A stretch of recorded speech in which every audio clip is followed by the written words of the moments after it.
ជំរាបសួរពុកម៉ែបងប្អូនទាំងអស់គ្នាថ្ងៃនេះនាំអារម្មណ៍បងប្អូនទាំងអស់គ្នាទៅលេងខេត្តបាត់ដំបងថ្ងៃនេះគឺនៅតាមផ្លូវគឺក្រោកចាំងពីម៉ោង5ព្រឹកតែបានថតទីគឺថតដល់ម៉ោង7ប្រហែលជា6ជាងគឺចាប់ផ្ដើមថ្ងៃរះនេះស្អាតក៏ចាប់ផ្ដើមថតនៅវីដេអូមួយចំនួនដើម្បីជាបង្ហាញដល់បងប្អូនថាតាមផ្លូវយើងទៅខេត្តបាត់ដំបងគឺមានភាពស្រស់ស្អាតយ៉ាងណាហើយតាមផ្លូវគឺមានចរាចរណ៍មានញឹកជាពិសេសគឺបងប្អូនជិះម៉ូតូគាត់ជិះម៉ូតូអាចថាគាត់ទៅខេត្តកំពង់ឆ្នាំងឬក៏ទៅបាត់ដំបងក៏មានដែរអញ្ចឹងគឺមិនមានញឹកមែនតើតាមផ្លូវទៅបាត់ដំបងហើយតាមផ្លូវគឺងាយស្រួលធ្វើដំណើរមែនតើគឺអត់មានផលលំបាកទេឥឡូវគឺយើងមកដល់ចំណុចទី1គឺមកឆ្លងកាត់ខេត្តកំពង់ឆ្នាំងអញ្ចឹងគឺអត់បានចុះថតទេអ្នកទាំងអស់គ្នាគឺបានថតត្រឹមតាមផ្លូវនិងរូបភាពតំណាងចាបន្តមកទៀតគឺយើងធ្វើដំណើរដល់ផ្លូវបំផាយចូលទៅកាន់កន្លែងបាណន់ចានេះភ្នំបាណន់ណាអ្នកទាំងអស់គ្នាយើងចូលមកដល់ទឹកដីបាត់ដំបងហើយពេលនេះគឺយើងធ្វើដំណើរចូលនេះមកដល់កន្លែងដំបងទីគឺកន្លែងជិះឡូរីអ្នកទាំងអស់គ្នាចឹងថ្ងៃបុណ្យរៀងថ្លៃបន្តិចបកកពីថ្ងៃបុណ្យគេប្រាប់ខ្ញុំថាតែ10000នេះសម្រាប់ជិះឡូរីយើងមកថ្ងៃបុណ្យនេះគឺ17000ក្នុងម្នាក់តែក្មេងក្រុម6ឆ្នាំគេហ្វ្រីបកូនខ្ញុំមាន3នាក់ម្នាក់គេហ្វ្រីអញ្ចឹង2នាក់3នាក់ទាំងខ្ញុំទៀតអស់ច្រើនគួរសមដែរហ្នឹងអ្នកទាំងអស់គ្នាចានេះឥឡូវយើងចាប់ផ្ដើមធ្វើដំណើរជិះនេះឡូរីគេឡើងជិះហើយចានេះ4គ្នាជិះ4នាក់ចាប្តីអត់ជិះទេព្រោះគាត់ធ្លាប់ជិះហើយអញ្ចឹងជិះតែពួកខ្ញុំឯងអញ្ចឹងបទពិសោធន៍ក្នុងការជិះឡូរីលើកដំបូងគឺថាកូនខ្ញុំគឺគេសប្បាយហ្មងដោយសារគេអត់ដែរជិះតែសម្រាប់ខ្ញុំគឺក្តៅតែគាត់ថាវាសប្បាយដូចយើងជិះរថភ្លើងលើអាកាសអញ្ចឹងអ្នកទាំងអស់គ្នាប៉ុន្តែវាអត់មានការភ័យខ្លាចដោយសារវានៅជាប់ដីអញ្ចឹងណាប៉ុន្តែគឺសម្រាប់ខ្ញុំគឺថាសប្បាយចង់ប្រាប់អ្នកទាំងអស់គ្នាអញ្ចឹងអាចមកលេងតែកុំភ្លេចធៀមឆាត់ធៀមមួកផងពីព្រោះថាយើងជិះគឺនៅវាលហើយយើងអាចជិះចូលវាអត់មានរូងភ្នំជិះចូលទៅខាងក្រោមដីអីទេគ្រាន់តែថាគេមានរូងកន្លែងត្រជាក់ខ្លះហើយមានដើមឈើជុំវិញនឹងដែរអញ្ចឹងគឺវាមិនជាក្តៅអីណាស់ណាទេប៉ុន្តែទៅដល់កន្លែងសួនផ្កាគេបានក្តៅអញ្ចឹងគឺការជិះឡូរីនេះគឺគេនាំយើងជិះមកជុំវិញភ្នំនឹងហើយទៅដល់កន្លែងសួនផ្កាគឺយើងអាចចុះថតអញ្ចឹងបើកាមេរ៉ាមកថតមិនអស់ទេព្រោះសួនផ្កាគេធំហើយថ្ងៃហ្នឹងខ្ញុំយកផ្ដិតយករូបភាពជុំវិញកន្លែងជិះឡូរីនៅឲ្យគ្នាមើលតែម្ដងអញ្ចឹងយើងអាចសន្មត់បានទេថាជិះមកជិះឡូរីត្រូវត្រៀមអីខ្លះជាពិសេសគឺថាអាវដៃវែងជាមួយនឹងមួកហើយនឹងឆាត់ដើម្បីការពារកម្ដៅតែម្ដងហ្មងអ្នកទាំងអស់គ្នាអញ្ចឹងការជិះនេះគឺរៀងឆ្ងាយគួរសមដែរនេះវគ្គនេះឈប់មួយវគ្គសិនដោយសារកូនខ្ញុំវាជ្រុះមួកចាស់នឹងម៉ូតូក៏ទៅបាត់ហ្នឹងគាត់ជួយរើសមួកឲ្យកូនខ្ញុំអញ្ចឹងប្រជាជននៅដូចថាតំបន់ហ្នឹងគាត់ចិត្តល្អគាត់អត់មានថារើសបានហើយគាត់ដឹងថារបស់អ្នកណាគាត់យកនេះទេអញ្ចឹងគឺគាត់ដឹងថាអូរបស់កូនខ្ញុំជ្រុះគឺខំជិះតាមឡូរីហ្នឹងដើម្បីយកមួកមកឲ្យកូនខ្ញុំវិញណាទាំងអស់គ្នាអញ្ចឹងសូមសរសើរអ្នកខាងបាត់ដំបងមែនតែនហ្មងណាចាហើយបន្តពីធ្វើដំណើរលើឡូរីប្រហែលជាដុំខ្ទង់10នាទីអ្នកទាំងអស់គ្នាប្រហែលជាមិនដល់10នាទីទេគឺយើងមកដល់សួនផ្កាគេនេះកន្លែងដើរចូលគេដើរចូលតាមផ្លូវត្រឹមត្រូវអត់ទេកូនខ្ញុំហៅតែផ្លូវកាត់វាតិចមានដើមឈើចាអញ្ចឹងមកដល់នេះគឺសម្បូរកន្លែងថតរូបនេះមានតាំងពីកង្ហា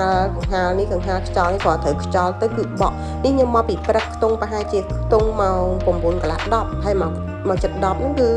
ក្តៅថ្ងៃគឺក្តៅគួរសមប៉ុន្តែគឺមានខ្យល់ចាអញ្ចឹងទោះជាក្តៅក៏មានអារម្មណ៍ថាវាអត់ស្អុះស្អាប់អីដែរព្រោះមានខ្យល់គ្រាន់តែថាយើងគួរតែពាក់មួកពាក់អាវដៃវែងទៅព្រោះថាទៅវិញប្រហែលជាគេមើលយើងលែងស្គាល់ហើយចានេះកន្លែងថតច្រើនតែក្តៅពេកអត់បានឈប់ថតទេអ្នកគ្រូផ្ដិតយកទៅរូបអ្នកទាំងអស់គ្នាគឺថាយើងផ្ដិតយកទៅរូបភាពនៅមួយចំនួនដែលនៅក្នុងសួនផ្កានេះជូនអ្នកទាំងអស់គ្នាមើលអញ្ចឹងគាត់ថាយើងចំណាយលុយម្នាក់17000យើងថាយើងស្ដាយលុយអត់គូមកបានគូមកអត់ហើយដូចថាមានអីលេងខ្លះខ្ញុំចង់បង្ហាញប៉ុណ្ណឹងគឺចូលមកដល់គឺមានកន្លែងវាអត់ជាមានកន្លែងលេងរបស់លេងអីគឺមានតែសួនផ្កាក្នុងកាយយើងចូលមកកយគុណណាអញ្ចឹងសម្បូរជាងគេកន្លែងថតរូបអ្នកដែលបកកើតថតវិញខ្ញុំចង់និយាយថា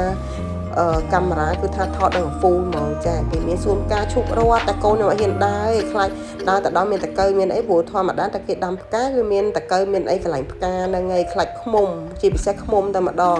ចង់ចូលថតកូនខ្ញុំអត់ព្រមចូលតែបើមកកន្លែងនេះគេលក់អាយស្គ្រីមគេធ្វើអ្នកលក់ការ៉េមទិញរបស់ញ៉ាំលេងហ្គេមនិយាយរួមមានឡៃលក់មានលេងហ្គេមមានអីគេអ្នកទាំងអស់គ្នាចាអញ្ចឹងការ៉េមមានលក់ទឹកកាហ្វេមានលក់នំមានលក់អីខុសសពគ្រប់បែបយ៉ាងហ្មងទៅដល់តំណងណាចឹងកូនខ្ញុំគេលេងសប្បាយនៅនឹងថតរូបអស់មួយឆ្អែតមកចាប់ផ្ដើមធ្វើដំណើរនេះត្រឡប់ចេញពីកន្លែងសួនផ្កាហ្នឹងដើម្បីទៅចំណតដំបងវិញចា ហើយបន្ទាប់ពីចេញពីកន្លែងសួនផ្កាហ្នឹងគឺពួកខ្ញុំចាប់ដើមឡើងភ្នំម្ដងចានេះគឺទស្សនវិជ្ជាឡើងភ្នំដូចជាចដាគេចូលជាង800កាំអ្នកទាំងអស់គ្នាបើតាមចាំខ្ញុំអត់បានសួរគេច្បាស់ទេតែឮសូរគេនិយាយប្រហែលណាហត់ពីចុះពីឡើងភ្នំ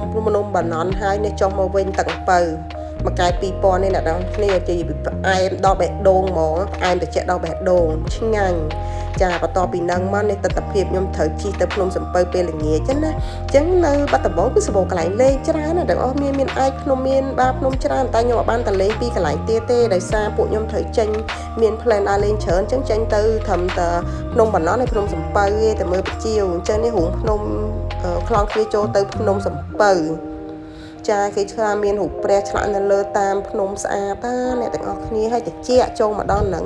ហើយចូលមកដល់គឺមានអ្នកជិះតាមយើងជូនយើងឡើងទៅលើភ្នំខ្លាចយើងអត់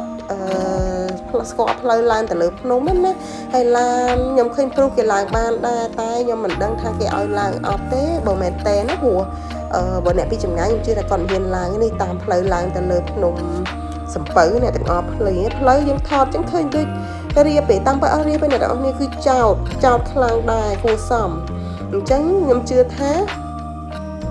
ឡានដែលអត់មានកាពីតានិងពងពីរគឺបាក់ឡើងតិចអ្នកទាំងអស់គ្នាហើយឡានដែលថតចុះមកនេះគឺសិតតែឡានជួលដឹកខាងភ្ញៀវបរទេសគាត់ឡើងទៅលើភ្នំដើម្បីបួងសួងនិងទៅមើលកន្លែងគេសមាធិដែលយាយជីក្មេងនៅលើគេសមាធិណាហើយតាមផ្លូវហ្នឹងគឺមានវិហារចិនមានអីច្រើនអ្នកទាំងអស់គ្នាហើយតិចលហឹមហ្មងនេះខ្ញុំថតទស្សនវិជ្ជាឡើងលើភ្នំសំពៅអ្នកទាំងអស់គ្នាមើលហើយគឺម៉ូតូខាងមុខនេះគឺអត់ជូនពួកខ្ញុំឡើងទៅលើភ្នំគាត់ហើយយើងជូនតាមសទ្ធាទៅយើងជូនប៉ុន្មានក៏ជូនទៅចានេះឡើងមកដល់លើភ្នំហើយអ្នកនរគ្នាមានព្រះអង្គធំមានអីយើងចុះទៅបួងសួងក្នុងការចូលជាបច្ច័យតិចតួចដើម្បីកសាងនៅលើវត្តណាចាហើយនេះផ្លូវពួកខ្ញុំចុះទៅមើលកន្លែងគេហៅសមាធិដែលយាយជីយាយក្មេងអីគាត់នាំគ្នាមកសមាធិនៅទីកន្លែងហ្នឹងណាទាំងអស់គ្នាតែពួកខ្ញុំអត់ចុះដល់ក្រោមទេដោយសារប្រញាប់ទៅមើលបជាវវិញអញ្ចឹងនេះគឺពាក្យពេចន៍ដែលគេកសាងនៅកន្លែងវិហារហ្នឹងពេលណាគេដាក់នៅលើនឹងចម្លាក់ចានេះស្ទប់នេះចុះមកវិញហើយមកដល់ក្រោមវិញនេះទស្សនវិជ្ជាទាំងស្រុងដែលថាភ្ញៀវទេសចរទាំងខ្មែរទាំងបរទេសរងចាំមើលបជាវចានេះដល់ម៉ោងគាត់ចេញខ្ទង់ម៉ោង6ជាងចានិយាយរួមអត់ដឹងថាគាត់ហៅទៅណាទេតែបជាវរាប់លានក្បាលហៅចេញណាទាំងអស់គ្នាហើយកូននេះគេសួរថាតើពួកគាត់នាំគ្នាហៅទៅណាខ្ញុំថាតទៅហៅពួកគាត់មកសួរតែល្ងាចឡើង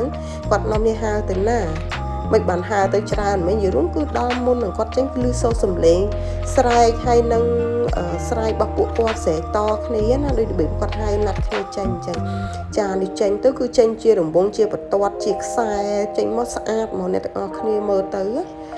ចានិយាយរួមបើរាប់ពីចំនួននេះគឺច្រើនណាស់រាប់មិនអស់ទេរាប់លានក្បាលបន្ទាប់ពីមើលបជាវចាប់នេះគឺថ្ងៃលិចតងម៉ោង6កន្លះនៅខាងភ្នំគឺស្អាតមែនទែនចាអញ្ចឹងបងប្អូនចង់លេងបាត់ដំបងខ្ញុំអាចណែនាំពីកន្លែងហ្នឹងដែលអ្នកនរគ្នាចង់មកលេងសិនទៅហើយស្អែកឡើងបើសិនយើងចង់ទៅលេងណាទៀតអាចដូចជាបាតភ្នំឯកភ្នំនៅខាងបាត់ដំបងក៏សប្បាយដែរគាត់ថាជាកន្លែងកំសាន្តបែបប្រវត្តិសាស្ត្រវិញណានេះរូបភាពមួយចំនួនពាក់ព័ន្ធនឹងកន្លែងកំសាន្តដែលខ្ញុំបានចូលទៅលេងនៅក្នុងក្រុងបាត់ដំបងអញ្ចឹងអរគុណច្រើនសម្រាប់ការតាមដាននៅវីដេអូរបស់ខ្ញុំទាំងអស់គ្នាអរគុណជួបគ្នាវីដេអូវគ្គក្រោយ